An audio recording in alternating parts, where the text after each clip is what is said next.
கிளாகோமா என்றால் என்ன? உங்கள் கண் தொடர்ந்து அக்வஸ் ஹியூமர் என்ற திரவத்தை உருவாக்குகிறது.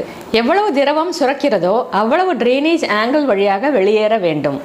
இது கண்ணின் அழுத்தத்தை, அதாவது இன்ட்ராஆகுலர் பிரஷரை நிலையானதாக வைத்திருக்கிறது.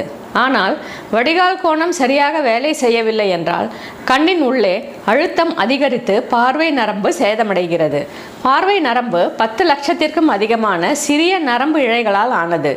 இது பல சிறிய கம்பிகளால் ஆன மின்சார கேபிள் போன்றது. இந்த நரம்பு இழைகள் இறக்கும்போது உங்கள் பார்வையில் குருட்டு பகுதிகள் உருவாகும். உங்களுடைய பெரும்பாலான பார்வை நரம்பு இழைகள் இறக்கும் வரை இந்த குருட்டு பகுதிகளை நீங்கள் கவனிக்காமல் இருக்கலாம். அனைத்து இழைகளும் இறந்துவிட்டால் பார்வை இழப்பு ஏற்படலாம். 60 வயது மேற்பட்டவர்களில் பார்வை இழப்பு ஏற்படுவதற்கு கிளாகோமா முக்கியமான காரணமாகும்.